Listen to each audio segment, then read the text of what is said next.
Fight तो कांग्रेस से ही आएगी आज। हालांकि आज के दिन मैं देखता हूँ तो कांग्रेस में कैंडिडेट ऐसा नहीं है जिसके 10,000 वोट भी हों, पर चुनाव आता है तो जो कांग्रेस के कैंडिडेट के वोट है वो कांग्रेस को ही पड़ते हैं। इनेलो जो है मैं समझता हूँ कि एक बागड़ी बेल्ट में थोड़ा है, जो चौधरी बेल्ट है ये 40,000 जाट वोट है, जिसमें मेजोरिटी वोट तो मुझे आ रहा है। और जितना इनेलो पिछली बार जो आके रुके उसमें 50% 60% मेरे साथ ही बैठे, वापस गए। मैं क्या डिस्क्वालिफिकेशन देखी कि मुझे उन्होंने छोड़ के उसको दे दिया। मैं समझता हूँ जो शिषपाल कंबोज जो आया है वो एक गांव से बाहर का कैंडिडेट नहीं, मेरे ख्याल में शायद मैं गलती नहीं करा तो कभी गांव में सरपंच भी नहीं बना। और मैं सुबह से मेरे पास कंबोज गांव के लोग भी बैठे हैं, कहते हैं जी बहुत बुरी हालत है, उसका कुछ है ही। इससे तो वो कहते हैं कि रामचंद्र कृष्ण ज़्यादा, पता नहीं क्या हालात थे, क्यों क्या हुआ, क्यों इसको टिकट मिला, ये तो पार्टी का निर्णय है। कि रात 8 बजे अचानक किसी को भी ये नहीं लग रहा था कि मेरा टिकट कटेगा, क्योंकि 3 महीने पहले मुझे लोकसभा में बीजेपी मुझे ज्वाइन कराया, आधा घंटा पहले मुझे टिकट दिया। तो मैं सोच ही नहीं सकता था कि जो पार्टी तुझे लोकसभा का टिकट आधा घंटा पहले ज्वाइन करा के देती है तो तेरा मान सम्मान होगा। मुझे कल रात को ये देख के मैं भी हैरान रह गया कि ये कैसे हुआ, और मुझे बड़ा एकदम झटका सा लगा। अब फिर मैंने रात को लोगों के फ़ोन आने शुरू हुए 8 बजे के, ये क्या हो गया क्या हो गया, क्या करेंगे, वो तुम सुबह आ जाओ करेंगे। मैंने एक पोस्ट डाल दी कि कल कोठी पे मिलूंगा। सुबह 3-4 हज़ार वर्कर जो था वो कोठी पे आ गया और सब ने यहाँ आके कहा वो क्या निर्णय करें। बोले निर्णय कुछ नहीं, हम निर्णय करेंगे। बोलो मैं भी मानता हूँ कि वर्कर नहीं फैसला करना था, तुम बोलो क्या करना चाहिए। वो कहने के बीजेपी ने टिकट नहीं दिया, कांग्रेस किसको देगी नहीं देगी, हमें ये नहीं सोचना, हमने पिछली बार इंडिपेंडेंट आपको बनाया, आप इंडिपेंडेंट खड़े हो। मुझे मेरे लोगों को मैं कहने का तुम्हारा जो निर्णय उसे मानूंगा, लोगों का निर्णय था मैंने मान लिया। लोग कहने का आप इंडिपेंडेंट खड़े हो, जब मैं खड़ा हो गया। प्रदेश में भी मंत्री भी रहे हैं अपने भाजपा के से भी, तो क्या आपकी सदस्यता और बिजली मंत्री के पद को लेकर भी आपका क्या है?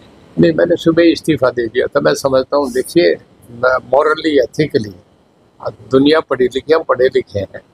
जब मैं विधानसभा का मेंबर नहीं होके मैं 6 महीने रह सकता हूँ। नायब सिंह सैनी भी बने थे, हुड्डा साहब भी जिस दिन मुख्यमंत्री नहीं बने थे उस दिन वो MLA नहीं थे, 6 महीने रह सकता है। अब कभी अवतार सिंह बढ़ाना जो देवलाल की कैबिनेट में 6 महीने ऐसे रहे थे, बहुत ऐसे उदाहरण हैं।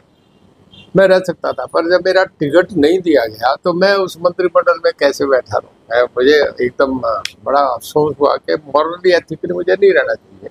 तो मैंने तुरंत मॉर्निंग जब मैं लोगों में आके बीच में बोला, उससे पहले इस्तीफा भेज के मैं आके बात करी कि मैंने त्याग पत्र नहीं दिया, मुझे देना चाहिए। भाजपा हाईकमान ने उसके बाद आपसे कोई संपर्क बनाया हुआ, पर मैं अब किसी को अच्छे बुरे में नहीं कोट करूँगा, क्योंकि देखिए मैं उनके साथ 4.5 साल मेरा अच्छा रिश्ते रहे। अब मैं उनको, अब आदमी बदलते ही आंखें दूसरी कर ले और कुछ कहने लगे, हल्की बात करने लगे, वो आदमी का फिर उस आदमी का अपना चरित्र नहीं है। मैं ऐसी बात नहीं कहता, मैं ना कभी कांग्रेस के लिए कही। आकलन होता है कौन जीतेगा कौन हारेगा, ये तो होता है राजनीतिक, पर किसी पे पर्सनल आक्षेप नहीं लगाऊंगा। तो सब आपकी चर्चाएं चली, डबवाड़ी से भी आपको टिकट देने जा रही थी। हाँ, मुझे 2-3 जगह से ऑफर करा कि आप यहाँ लड़ लें, यहाँ लड़ लें। मैं लड़ूंगा तो मेरे क्षेत्र से लड़ूंगा, मेरे 50 साल से संबंध है। मैं 87 से हाउस का मेंबर हूँ, सबसे पुराना मेंबर मैं, और रघुवीर सिंह का ध्यान तो है इस हाउस में। बाकी तो मनोहर लाल जी तो 2014 में आए हैं और हुड्डा साहब 2005 में आए, हम तो सबसे पुराने मेंबर हैं। अब जो मेरा 40 साल 50 साल से लोगों के राजनीतिक संबंध है उसे मैं कैसे छोड़ूंगा। आपका पोता इनेलो की टिकट पे मैदान में है, तो उसको लेकर आप क्या? देखिए बच्चे बाहर दो हमारे जो आप समझे कि डॉटर इन लॉ थी, हमारी बहुएं थी, हमारे बच्चे थे, दोनों मेरे सामने इस साल लोकसभा में 3 महीने पहले लड़ रही हैं। लोगों ने मुझे 5,09,000 वोट दिए, उन्हें 20-20 हज़ार वोट में दे दिए। अब वो तो लोग देंगे ना, लोगों के वोट है, डेमोक्रेसी हर आदमी का अधिकार है। मैं ओम प्रकाश जी आमने सामने लड़े हैं, कोई दिक्कत नहीं, ये सब जगह है, हर फैमिली में है, बच्चों के अपने अधिकार है, मैं उनके लिए कुछ नहीं कहूँगा। वो अपना चुनाव लड़े नहीं लड़े उनका फैसला है। तो अपने निर्दलीय भर्ती का निर्णय लिया, राज्य में क्या स्थिति देखते हैं? देखिए लोग जो आए हैं सुबह, मैं ये समझता हूँ जो 3,000 आदमी थे वो हर आदमी ये समझो कि उनके पास 50-40 वोट के मालिक हैं। ऐसे भी थे जिन पे 500-700 वोट भी हैं। आप जानते हैं सब वर्ग को आपका है। तो वो आदमी जब आए हैं तो आप समझो कि मेरे पास लोग ये तो मान के चलते हैं कि रणजीत सिंह का अपना 40,000 वोट तो पर्सनल है, जो मेरा व्यक्तिगत वोट है। तो जो आदमी 50,000 वोट लेगा वो मैं समझता हूँ कि वो कंफर्टेबली जीत रहा है।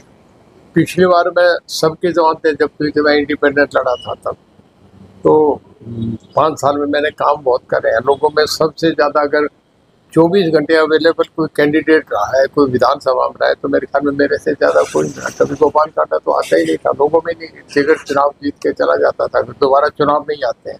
तो सब सुबह की भीड़ देखते हुए और भीड़ में जो उत्साह का, जो खुशी का माहौल था, लोग अपने जवान से कह रहे थे भी हैट्रिक लगाएंगे तो वर्करों को क्या कुछ कहना? देखिए मैं ये कहूँगा बहुत मजबूत सेना है इन लोगों का। कोई मेरा परिवार है, मैं इनका कभी जिंदगी में कर्ज नहीं दे सकता। मेरे दोनों बच्चे, बेटा और पोता साथ है। मैं कहने भाई इन्हें भी तुम्हें सौंप के जाऊँगा कि हमारा एक रिश्ता बन गया। मैं उन्हें परिवार मानता हूँ। मेरे साथ उन्होंने, जब ओम प्रकाश जी मुख्यमंत्री थे, हुड्डा साहब मुख्यमंत्री थे, तब भी उन्होंने कभी मुझे नहीं छोड़ा। जो इतने लंबे समय चले उन लोगों का कोई मुकाबला नहीं। मैं तो उन्हें सलाम करता हूँ। क्या चौधरी साहब, देखिए मैं आज के दिन देखता हूँ कि कांग्रेस एक पार्टी है। पिछली बार भी कांग्रेस पार्टी को वोट मिला था और कांग्रेस की थोड़ी सी हवा भी थी लोकसभा में। फाइट तो कांग्रेस से ही है आज। हालांकि आज के दिन मैं देखता हूँ तो कांग्रेस में कैंडिडेट ऐसा नहीं है जिसमें 10,000 वोट भी हों, पर चुनाव आता है तो जो कांग्रेस के कैंडिडेट के वोट है वो कांग्रेस को ही पड़ते हैं। इनेलो जो है मैं समझता हूँ कि एक बागड़ी बेल्ट में थोड़ा है, जो चौधरी बेल्ट है, ये 40,000 जाट वोट है, जिसमें मेजोरिटी वोट तो मुझे आ रहा है। और जितना इनेलो पिछली बार जो आके रुके उसमें 50% 60% मेरे साथ ही बैठे, वापस गए ही नहीं। तो यहाँ तो मैं मजबूत हूँ।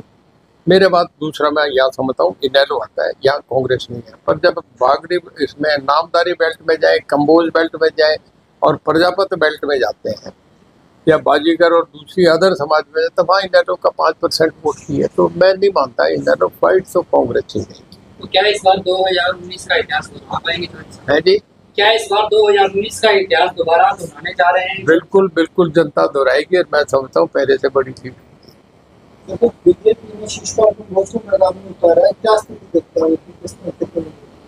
देखिए अब क्यों उतारा, पार्टी का निर्णय था। मैं भी खुद हैरान हूँ कि मेरा जो टिकट मुझे 3 महीने पहले जब लोकसभा का उम्मीदवार उतारा, मेरी इसमें इतने में क्या डिस्क्वालिफिकेशन देखी कि मुझे उन्होंने छोड़ के उसको दे दिया। मैं समझता हूँ जो शिषपाल कंबोज जो आया है वो एक गांव से बाहर का कैंडिडेट नहीं। मेरे ख्याल में शायद मैं गलती नहीं करा तो कभी गांव में सरपंच भी नहीं बना। और मैं सुबह से मेरे पास कंबोज गांव के लोग भी बैठे हैं, कहते हैं जी बहुत बुरी हालत है, उसका कुछ है ही। इससे तो वो कहते हैं कि रामचंद्र कृष्ण ज़्यादा, पता नहीं क्या हालात थे, क्यों क्या हुआ, क्यों इसको टिकट मिला, ये तो पार्टी का निर्णय है। चौधरी साहब आपने चुनाव का फैसला ले लिया है, तो रानिया हल्के में अब क्या कार्यक्रम होंगे आपके, कैसा आप चुनावी मैदान? अब मैं 8 तारीख को जा रहा हूँ। 8 तारीख को मैं पूरा हल्का कवर करूँगा। इसमें देखिए बड़े गांव है, जैसे मंगाला है, उसके बाद फिर आगे रानिया हो गया, फिर उसके बाद संत नगर हो गया, उसके बाद बनी हो गया, खारिया हो गया, पनीवाड़ा हो गया, सौवाड़ा हो गया। जब इन गाँवों से काफिला गुजरेगा तो पिछली बार भी मैंने ऐसे किया था, 2-3 हज़ार गाड़ियाँ थी, 10,000 से ज़्यादा लोग साथ थे, वो कारवां टूटा ही नहीं। वो जब निकल गया उसी दिन मेरा इलेक्शन एक तरफा हो गया था। आपने 2019 के अंदर इलेक्शन करा, तब आपके पास कांग्रेस की टिकट कटी, पूरा वोट बैंक कांग्रेस का आपके साथ खड़ा था। अब आप भाजपा के कार्यकर्ता रहे हैं, कैबिनेट में रहे हैं, तो क्या इस बार कांग्रेस और भाजपा दोनों पार्टियों का वोट बैंक लेने जा रहे हैं चौधरी साहब?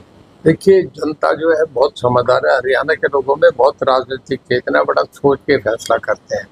मैं एक ही बात कह रहा हूँ कि सामने उदाहरण है, 20 गाँव में घग्गर का पानी चल रहा है। आज उन पे है ना, अब उनके धान जो खड़े, जहाँ गुवार नहीं होता था धान हो गए हैं।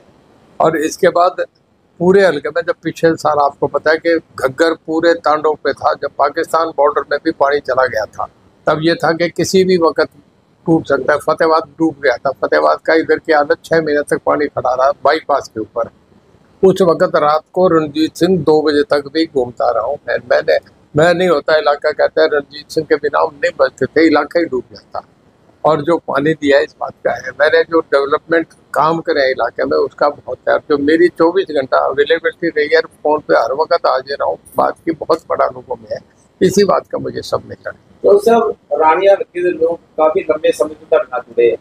ਜਦੋਂ ਤੁਸੀਂ ਬੀਜੇਪੀ 'ਚ ਚਲੇ ਗਏ ਸੀ ਤਾਂ ਉਹ ਕਹਿੰਦੇ ਵੀ ਅਸੀਂ ਕਿਸੇ ਵੀ ਪਾਰਟੀ ਨਾਲ ਨਹੀਂ ਜੁੜੇ, ਅਸੀਂ ਚੌਧਰੀ ਸਾਹਿਬ ਨਾਲ जुड़े, जिथे चौधरी साहब ਉੱਥੇ ਅਸੀਂ ਉਹਨਾਂ ਚਾਹਣ ਵਾਲੇ ਨੂੰ ਕੀ ਕਹਿਣਾ ਚਾਹੋਗੇ?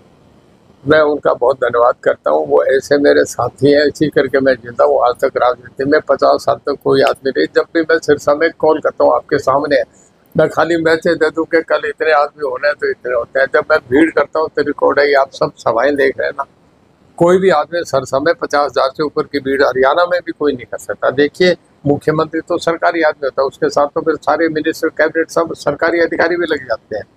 कोई भी आदमी इंडिविजुअल इतनी बड़ी भीड़ नहीं कर सकता, या मैं करता हूँ या राव इंद्रजीत करते हैं। 2 आदमी हैं जिन पे ये दम है कि 50,000 की भीड़ कर सकते हैं, तो मेरे साथ टोटल समर्पित। जैसे ही आपने रात में मीटिंग बुलाने के लिए आपने फेसबुक पे डाला, सोशल मीडिया पे, तो सोशल मीडिया पे चर्चा ही चली, कार्यकर्ताओं ने लिखा चौधरी तेरे थे, तेरे हैं, तेरे रहेंगे। तो क्या आपने क्या संजीवनी बूटी पिलाया थी कार्यकर्ताओं को, जो आपके साथ जुड़ते ही चले जा रहे हैं, जितने कारवा बढ़ता ही जा रहा है? देखिए रात को 1 बजे भी कोई प्रॉब्लम में आ जाता है, मुझे फ़ोन करता है तो मैं उसको, मुझे लोग कह देते हैं यही नहीं मिल रहा रणजीत सिंह हमारी बिजली चलवा, मैं रात को 1 बजे बिजली चलवा देता हूँ। किसी को थाने में कोई नाजायज कोई तंग कर ले, किसी को कर ले, तो रात को 1 बजे भी मुझे कहता है, तो मैं कहता हूँ मैं छोड़ दे, मेरी जिम्मेदारी है, सुबह आ जाएगा। और कोई भी गाँव में, कई बार मैं जाता हूँ गाँव में, सरपंच ये कहता है, मैं कहता हूँ चल फलान डानी में किसी के लिए अफसोस में जाके आना है, तो वो कहते हैं कि चौधरी साहब हम गजब देख रहे हैं कि आप निभाते हैं। बोले मैं गांव का सरपंच हूँ, डानियों में मैं भी नहीं जाके आता। आप हर आदमी, मैं मेरे ख्याल में शादी और अफसोस किसी का भी पूरे जितना मैं करता हूँ कोई भी नहीं। कई बार देखते हैं कि एक दिन में मुझे 25-25 जगह बैठे जाना पड़ता है, मैं पूरा दिन लगाता हूँ संडे का कि सबके बैठ जाता हूँ। तो सब कांग्रेस और आम आदमी ने भी तो अपने कैंडिडेट नहीं दिए और आप निर्दलीय मैदान में आ चुके हैं, तो क्या ऐसी भी संभावना बन सकती है कि किसी पार्टी से आपका नाम तय हो जाए? देखिए जब तक कोई चीज़ सामने नहीं है उस पर कॉमेंट करना ये हाइपोथेटिक क्वेश्चन है, इस पर कुछ कहना मेरा नहीं बनता, ना आपका पूछना बनता। आप पे कोई प्रपोजल है तो बताओ, कोई नहीं है ना तो फिर कोई बात है ना, फिर तो अंधेरे में हाथ मारने की बात है, क्यों मैं मारूं, क्यों आप मारें।